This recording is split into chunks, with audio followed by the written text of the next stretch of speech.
చాలా వరకు ఈ సోషల్ మీడియా వల్ల అలా. ఎంత మంచి జరుగుతుందో, అవును. ఎంత టెక్నాలజీ మనం వాడుతున్నామో, అవును. ఇలాంటి సంఘటనల వల్ల అంత చెడు కూడా జరుగుతుంది అని అనిపిస్తుంది కదా! హ్మ్. 100% ఇప్పుడు ఫోను వల్ల నువ్వు మంచిగా ఉపయోగించుకుంటే మంచయితదని.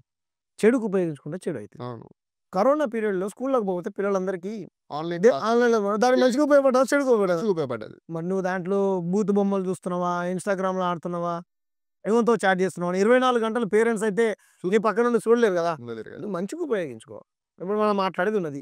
వింటే తెలవనోడికి తెలిసిద్ది. వీడేంది లేరా బయ్ అని అనుకుంటే నాకంటే మంచిగా చెప్పినోడిని విను.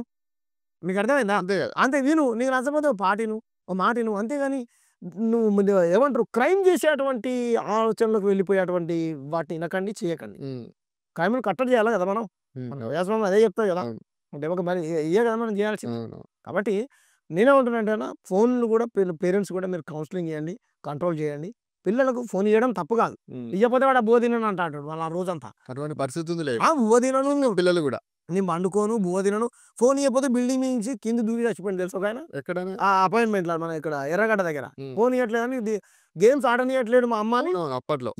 ఎన్ని చూడట్లేదు బ్రదర్ మనం. అవును. ఫోన్ ఇవ్వనందుకు తండ్రిని కొట్టిర్రు. హ్మ్. తండ్రిని నరికి చంపినయి. మొన్న ఒక వీడియో చేసిన. ఆ! ఫోన్ ఇవ్వనందుకు కంప్లీట్‌గా ఒక ఏదో ఇంట్లో ఉన్నటువంటి దాన్ని గట్టిగా ఏదో బలమైనటువంటిది ఆయుధాన్ని పట్టుకొని తీసుకొని కొట్టేసిండా? తల్లిని కొట్టేసి ఫోన్ గట్టిగా ఎందుకు ఎంతసేపు వాడుతున్నావు? ఇస్తేనేమో ఇప్పుడు ఈ పాప చేసినట్టు ఎటువంటిది ఎవరిని ప్రేమిస్తుందో, ఏం చేస్తుందో తెలవదు. హ్మ్. ఇయ్యకపోతేనే చంపుతుర్రు. మరి పేరెంట్స్ ఏం చేయాలి? ఏం సో, చేయలేం. చిన్నప్పటి నుంచే మన విద్యా విధానంలో గాని, ఇంకా రకరకాల వాటిలలో గాని, ఒక క్రమశిక్షణ అనేది దేన్ని దేనికి వాడుకోవాలి అనేటువంటి ఇది ఉండాలి. మనకు చిన్నప్పుడు అద్భుతంగా స్వాతంత్ర సమరయోధుల గురించి చెప్తుండే. అవును. బాబాసాహెబ్ అంబేద్కర్ గురించి తెలుసుకోండి. సావిత్రిబాయి పూలే ఏం చేసిండ్రో తెలుసుకోండి. అవును. మహాత్మా ఆహ్, ఏమంటారు సాహు మహారాజ్ ఏం చేసిండో తెలుసుకోండి. అవును. ఛత్రపతి శివాజీ మహారాజ్ ఏం చేసిండో తెలుసుకోండి. బాబాసాహెబ్ ఇట్లా గౌతమ బుద్ధుడు ఇట్లా తెలుసుకోండి. మన దేశం గురించి తెలుసుకోండి. హ్మ్. స్పోర్ట్స్ ఎలా ఆటలు ఆడండి.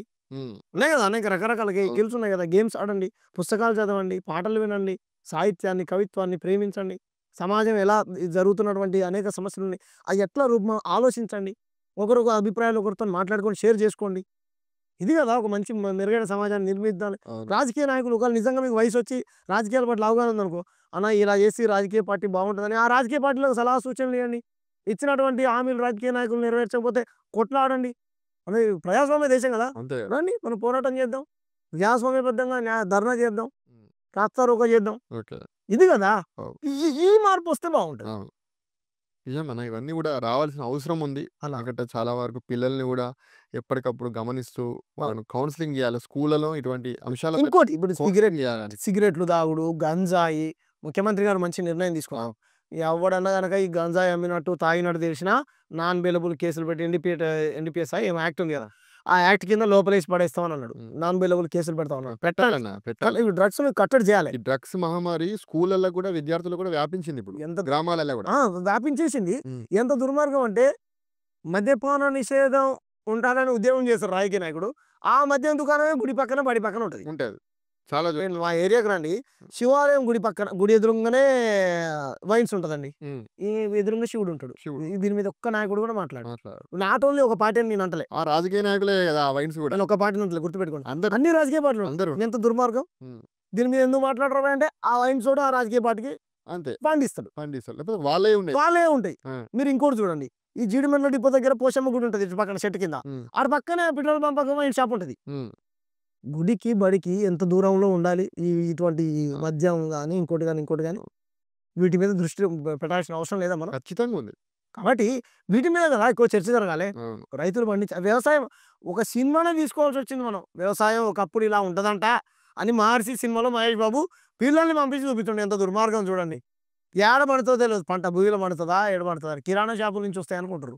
అంటే అటువంటి సమాజం తయారైంది. అవును. తయారైంది.